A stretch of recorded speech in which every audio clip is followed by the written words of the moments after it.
Submission Hunter Pro 100 is headed your way on Sunday, November 16th, live here on UFC Fight Pass. I have one of the main players of this event. And if you're not a fan of Brazilian Jiu-Jitsu, first off, I don't even know why you're watching this interview. But if you are, you need to be signed up for UFC Fight Pass because it's become this grappling hub. You got ufcbjj, the Eddie Bravo Invitational, Combat Jiu-Jitsu, if you like those palm strikes. Victor, no palm strikes coming up here at Sub Hunter Pro 100, though, right? No, sir.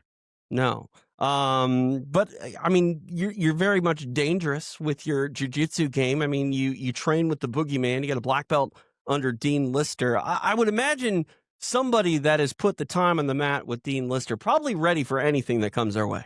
Absolutely ready. Tell me about your relationship with Dean a little bit. How far back does that go? Me and Dean go back quite a ways. He trained with a lot of people that I trained with before I was even considered for a black belt. And then I stayed at brown belt for about 4.5 years. And my students, believe it or not, reached out to him because I didn't really care about a promotion for so long. And my students got together, and it didn't take much convincing. He was very happy to fly out and promote me after competing as a brown belt and pretty much winning everything here in Houston that I could sign up to. He surprised me, and I'm very grateful. I'm very honored to be under him. He's a great friend, great coach, and just someone I can look up to. Every day I train really hard. I don't take time off. This is my full-time job. So Dean appreciates that, and it just feels good to be under someone that's of that caliber, obviously.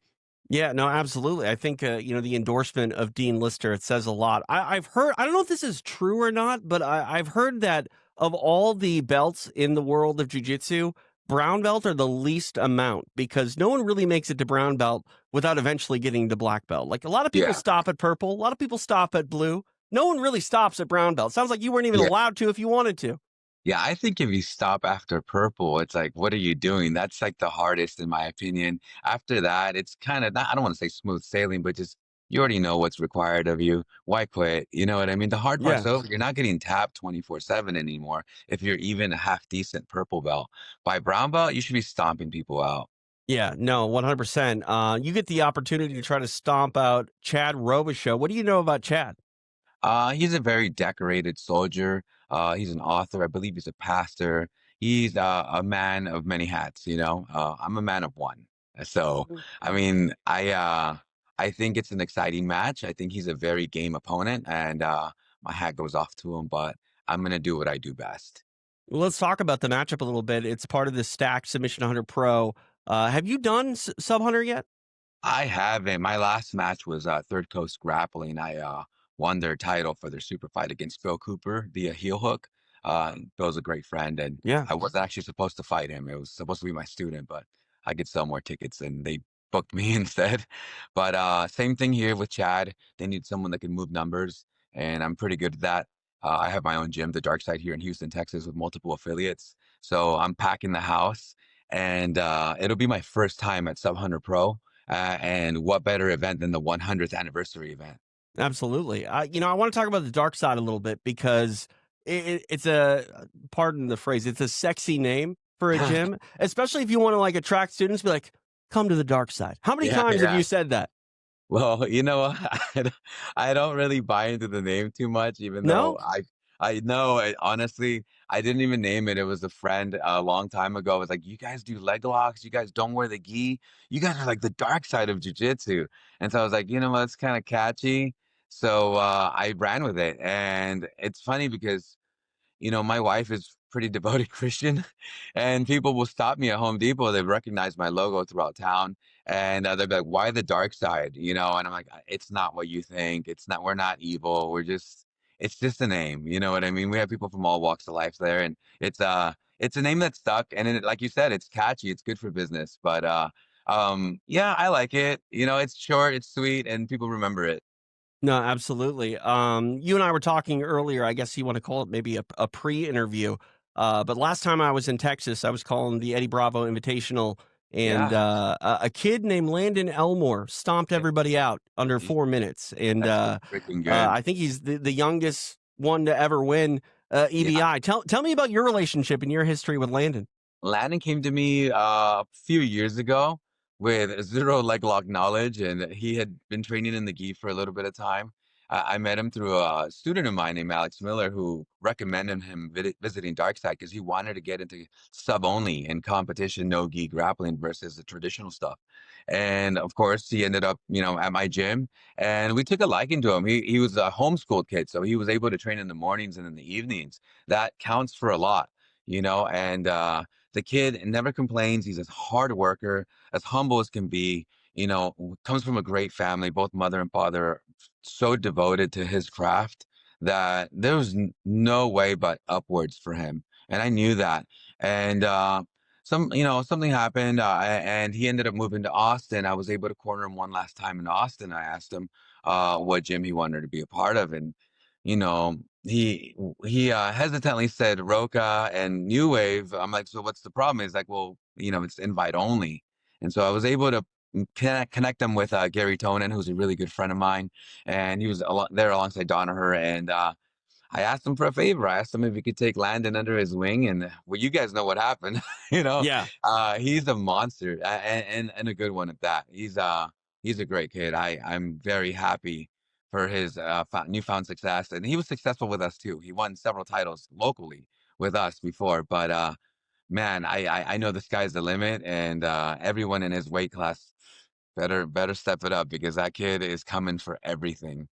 I'm around your age, back in our day, I think if kids were homeschooled, they kind of got like made fun of because they weren't Yeah. assimilated with other kids. Now, I see someone like Landon and I'm like, maybe he's homeschooled to protect the other kids and their Yeah, legs. I think You know what it's I for mean? everyone else's protection for sure. Yeah, no, 100%. Let me talk about, I mean, you and I are the similar age. We're going from one spectrum to the other, Landon being, 18, 19 years old. Yeah. You're in your early 40s. Like, what is your goal here in the jiu-jitsu world? Obviously, you've got a gym and an academy and students, but why go out there and compete? The truth is, I thought I was done. I run a gym and I have several affiliates, and my students are my most important, task from day to day, making them better, not me entertaining anybody. Right. But when an opportunity like Sub 100 Pro 100 comes up, and you get a big name like Chad Robichaux, and also the opportunity to just perform in front of your students to the best of your abilities, you get to lead from the front, even if it's just one more time or whatnot. And I thought, why not do it? It'll give me a reason to get in the best shape of my life yet again, because we all gain weight as we retire, And not only that, just some of the guys that are on my team are 5 years new, and I haven't competed in 5 years, so they've never seen me. This will be, I think, a really good reminder to them and myself of what my capabilities are, and yeah, just a good opportunity for me. Victor, I think it's good for you to do it too because you mentioned teaching, and there's that old saying that those who can do and those who can't teach. I don't subscribe to that in any way, shape, or form, mainly because how much better can you teach someone than by going out there and leading by example? But also, g- being able to teach someone by doing it actually kind of reaffirms what you know about the craft yourself. Do you get what I'm putting down here? I definitely agree with that. I think being in there and dealing with everything from nerves to weight cut to just, preparation. If you've never done it, you're kind of like what Matt Sarah said back in our time. You're an expert swimmer that's never been in a pool, Right. you know? But at the same time, I noticed I'm not as good of a teacher when I'm in camp because I'm focused on my task and not yours. So Yeah. I actually enjoy teaching now a little bit more that I'm older, but these last 3 months of preparation have been so solid, and everyone's just, happy to see their coach back on point the way, I mean, not that I fell off entirely, but, I ate what I wanted to eat, and, I trained every day, but maybe not as hard as I do now. And now it's with purpose and with a goal set in mind that it's kinda cool to see, like, the respect go up in my gym, because they're like, "Holy shit, he's on it." You know what I mean? He's Yeah. squared away. And that's what I was my whole career up until like 5 years ago. And then again, it's and I fought MMA too. And so my opponent, he was a former Fury champion, I believe it was. And Mhm. he's tough, and I'm not taking him lightly. So I have to be on my best, that day. And competing is the only thing that's gonna get me there. Right. I'm not gonna be on my best if I don't push myself and seek out this opportunity. Yeah, and the martial arts is a lifelong journey, but I think when you have a name and a guy that's going to be standing in front of you on a certain date, it's probably a little easier to maybe wake up and maybe battle through some of the 40-year-old pains, or not eat the extra cheesecake when you know you're going Oh, to have a there's guy like no Chad standing cheesecake in over front of you. here. Yeah, no, I Yeah, mean, maybe on the 17th. Is there anything that, like, I mean, obviously you want to get your hand raised. That's the yeah. purpose of everything that you're doing. But what is that one reward that you kind of are saving for win, lose, or draw to sort of celebrate the end of this journey coming up here? Honestly, as cheesy as it sounds, I wanna enjoy the holidays. I've been, not doing anything extracurricular really, other than just training nonstop, and, I'm kinda gonna skip Halloween, which is fine, but I'm gonna have a nice Thanksgiving dinner, then a nice birthday, then a nice Christmas dinner. So, I wanna be old again, just for a little bit, you know? Absolutely. Just enjoy life a little bit, because right now I feel like everything's on pause until this obstacle is handled, and then after that I can refocus. But for right now, my main focus is my match and performing to the best of my abilities. You mentioned your MMA history. A lot of people that are watching this tuned in to UFC Fight Pass. I think it's the biggest no-brainer for any mixed martial arts fan. But at the top of the interview, I was talking about how it's become this home for grappling. And if you're a fan Yeah, of jujitsu, if you don't have Fight Pass, I think you're making a mistake. yeah, But talk about the mindset of just a jujitsu practitioner, preparing for one man, one day, because the parallels I think are there. Yes, they're different. It's not necessarily a fight. But do you think like MMA fighters are more equipped to sort of handle these high pressure, high stakes matches? Because not that we haven't had really great world class championship throwdowns in the past, but the attention that is on jujitsu now, Victor, it's yeah. it's much different than it was, say, even 5 or 6 years ago. No, you're right. I think jiu-jitsu's blown up and is going to continue to blow up, especially with as much backing that the UFC is putting into it. With that being said, I think the pressure is relative. If you're an MMA guy, you're expected to do good in MMA. I'm a jiu-jitsu guy, so Right, I'm expected to do quite well in this matchup. He's both, as I was too, but I think he spent a little more time in MMA, and that was more of his main focus. Well, mine was I just didn't want to be a fight instructor that's never been in a fight. right. So I fought for that reason.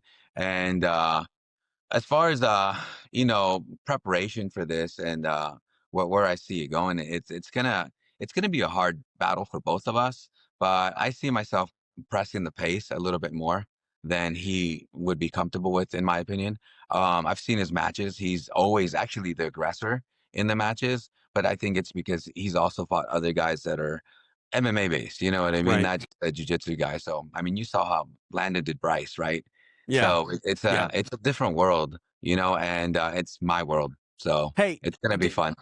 to be fair, Bryce maybe got leg locked because he talked Landon out of triangle choking him. No, I mean, you're that right. was I one of the love Bryce. We craziest were situations. we were ecstatic over that match. I like Bryce. I think he's a character, and if it was a real fight, we know what would probably happen, right? Yeah, And so much respect to him, not taking anything away. The guy's a badass too. But absolutely. it's just in this match, I know the rule sets, and so does my opponent. And although he's been on sub 100 stage before, I've been on other stages besides this one, whether you know. But yeah, I honestly don't see me slowing down for him at any point. And I think that's gonna be a big factor because I'm old, but he's older, Right. and there's only so many hours in the day you can train, and I'm using all of them. I don't think he is. That's interesting. We'll find out what happens here. Sub Hunter Pro 100 coming up November 16th. My guest Victor Pozas taking on Chad Robichaux. Last question, Victor, because it sounds like it's a special occasion. You've been focusing on it. You're a little bit longer in the tooth. If you go out there and get your hand raised with all the opportunities that are available in the world of jiu-jitsu, is this really like the last one, or do you see like potentially a UFC BJJ call coming? Like, what is at stake here if you get your hand raised? Do you think this could extend your career? Yeah, I mean, definitely. I'm always up for, bigger, better things. As long as I get to enjoy my Thanksgiving dinner and my birthday and my Christmas maybe after the fact. Yeah, I definitely don't want to put my students on the back burner though. So Right. it have to be another interesting or intriguing matchup like this one is. There's not that many Chad Robichaux out there. I will say that he's a one of a kind, and he's a gentleman. I'm very excited to go against him. So if I found that same excitement in a different opponent, I definitely would take that call. Awesome. Victor, I appreciate the time. Best luck against Chad Robichaux again coming up here. Sub Hunter Pro 100. It is live and exclusive on UFC Fight Pass. And it's the biggest no brainer in all of combat sports. Sign up today. And we should start calling it UFC Jiu Jitsu Pass, I think, too. There should be like a Yeah. sub category. Yep.